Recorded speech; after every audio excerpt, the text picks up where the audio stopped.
we go. Hello, everybody.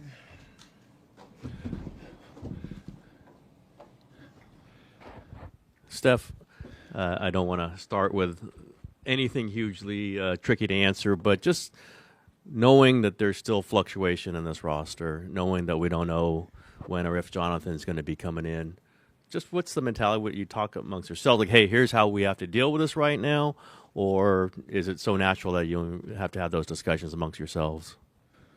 No, we talk about it for sure. As the leaders on the team, you got to acknowledge what's going on. Don't make it more than what it is, other than a team trying to figure out the situation that's in front of us and the challenge that's in front of us.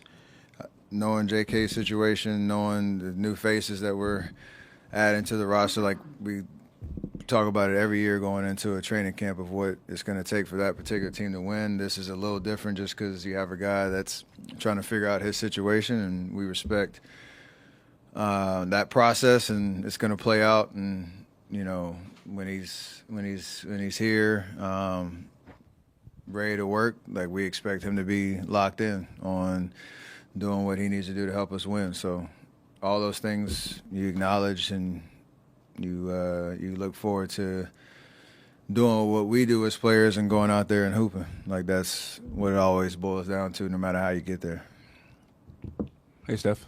Good seeing you again. Tell me, in the offseason, you went to a couple of Valkyries games. What was that like as far as getting to see the fans in a different perspective? And I think you mentioned even yourself that you guys normally are the base team, but now you have a sister team to root on. It was awesome. I think they probably surprised a lot of people with the way that they played and the level that they were winning and making the playoffs in the first year. But the vibe and the atmosphere in here was awesome. I was traveling a little bit more than I thought, so I didn't get to as many games as I wanted to. But it was such an exciting experience from the whole family. It was definitely a different vibe than normal Chase Center that we're used to when we play, and that's a great thing. The summertime energy with a different product out there on the floor was great. So hopefully they are going to kick it up another notch next summer. Were you able to adjust at all at a different kind of environment, given kind of that energy that they brought? No, I think it's exactly how it's designed, which is perfect. Steph, good to see you. What's up, Nick? How you doing? Good. When you have talked to Jonathan recently, what's the message you're trying to get across to him? Negotiations are hard. We all know that. The idea of everybody's situation is a little different. Everybody can come up with whatever narrative they want to. It's how business kind of goes. Some things are pretty straightforward. Some things aren't. This is definitely in the aren't conversation or category. But when he comes and he's here, he should be a professional and do exactly what he expects to do and take advantage of his opportunities to help us win. Like everybody who's in the locker room, that's what you're committed to do. And so I don't have any concerns that he'll approach it that way, and that's what we expect. Steph, you're approaching a decade since your unanimous MVP season, and you're still playing at a very high level. How have you been able to evolve your game to sustain that level of production? Just the work you put in, the love of the game, being around great people in this organization, and still keeping winning as the priority. And I'm blessed to still hopefully be in that situation for a couple more years. Steph, how you doing? Doing great, Ron. How you doing? Good, thanks. This is your 17th year. I think you've said many times 16 was the goal because of your dad. What's the significance of that to you? And kind of piggybacking on the previous question, how has your off-season conditioning evolved as you've gotten into your mid and now sort of late 30s? I read something about it's more data-driven. How have you sort of changed the way you prepare for seasons? The second question I answered first, just because it's evolved based on trying to be more efficient with the work that you get in and more intentional about how each day is kind of designed on court, off court.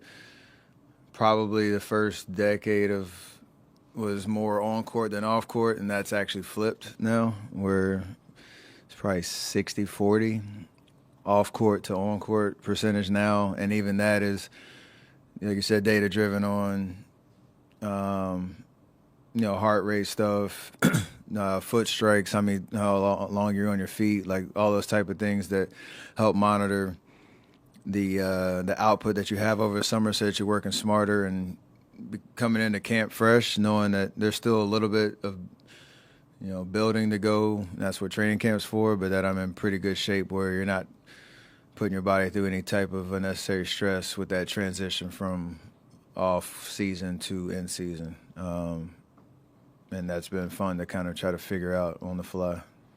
And one unrelated question, Jimmy being here from the start of training camp, obviously a much different scenario than what happened last year. Obviously that helps you guys. In what ways does it help? How significant can that be to have him right from the start? I think first it helps him just as a human being, as a player, to have something that he knows, a situation he knows, based on how last year ended, how we do things, what he can help and continue to help us do at a high level, but then just have that clarity coming in where we can have the conversations that we were having, in a very short span after the trade last year. And it's, the way that we finished playing, or our record towards the end of the year, it was fun for all of us. So to kind of carry that momentum into a training camp, I think he's talked about just how happy he is to be in a space where he can just play basketball and there's not any noise around him. I think that's refreshing for him, and then that should carry over to our prep as a team.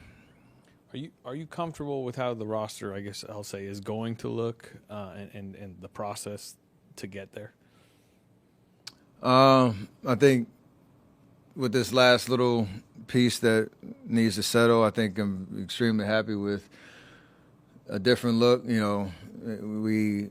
We're just trying to carry the momentum that we had from last year. Understanding getting through an 82-game season is the challenge for every team, but especially a veteran team.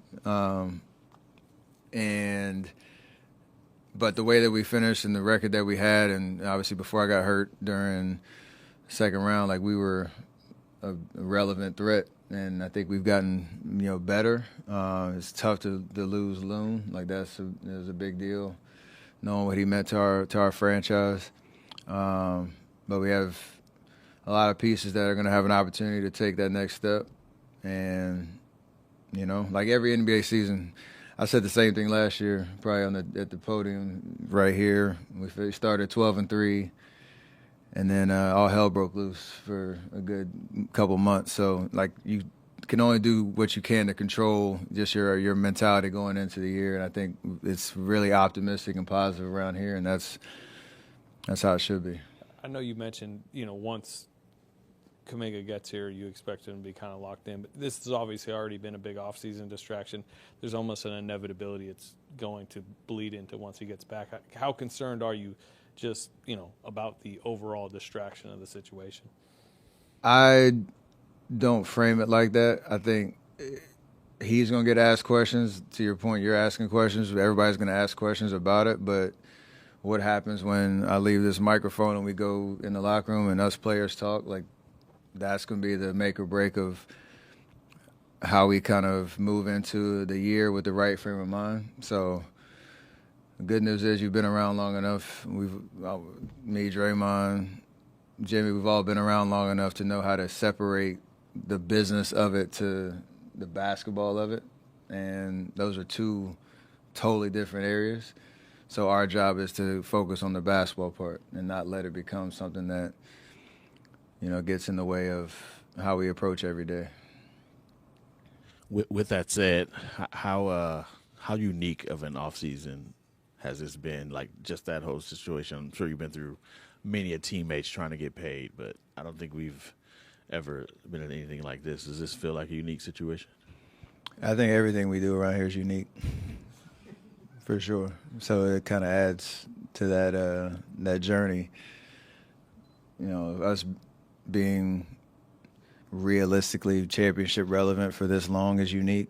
Us trying to maintain that for as long as we have is unique, and JK's situation is unique. Me being in my position where I'm at in my stage of my career is unique. Like, the whole deal is just, it's you got to take the good with the chaos as well of it, because it is kind of unprecedented. So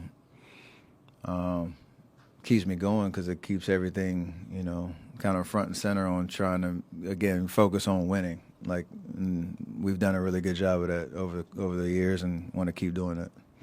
Some of us have talked a lot about, like, the age of the top guys. Mostly Nick Friedel brings it up. But especially with how last year ended, how cognizant or worried are you about you guys having to play a really heavy load to get to the postseason and then do the postseason thing? Is this something that you have to manage or pay attention to, considering you guys are Nick Friedel's age? You gotta pay attention to it for sure. Acknowledge what makes your team, what character it has to obviously play. Have the expectation that we're gonna be capable of beating everybody and anybody on any given night. But to your point, the endurance of 82.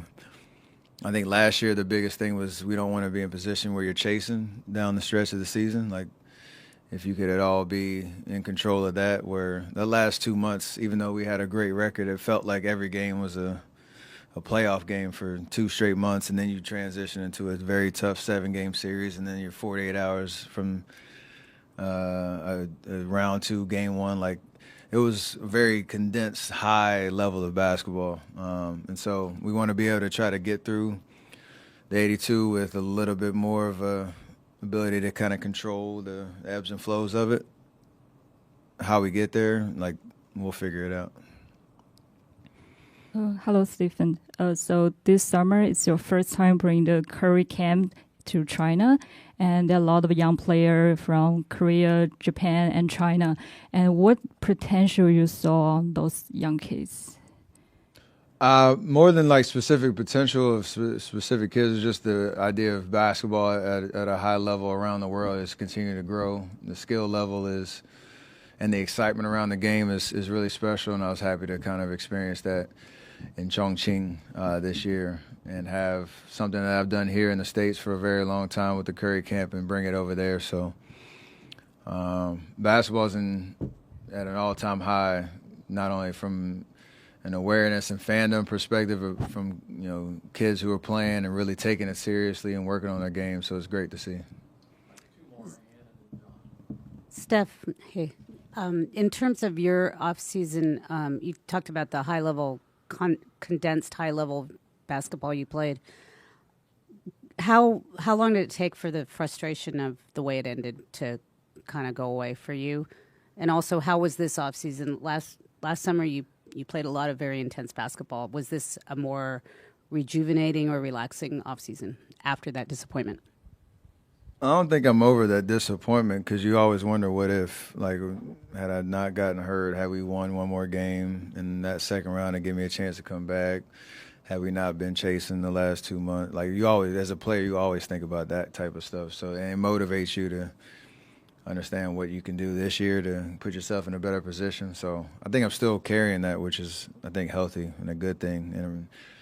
And this summer it's always chaos around my schedule and all that, but it was really fun and rejuvenating to be able to work in your game, do the stuff that I want to do and need to do off the court. 4 kids running around, so it's crazy.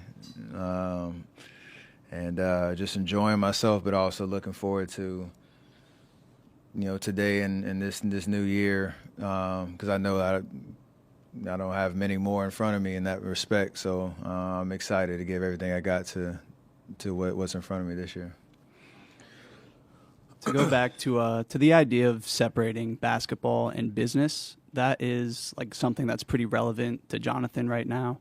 When his agent comes out and says, if we get the contract we want, we'll be committed to doing everything we can to win a championship. What is your reaction to something like that and the idea of like conditional commitment? I only listen to my teammate. I don't listen to agents or anybody who was speaking on behalf. Like, I hear that from JK. What have you heard from JK? And he'll be committed when he gets here. I just know from man to man, he doesn't want to have to be in the way of anything. So let that situation play out. He can speak for himself.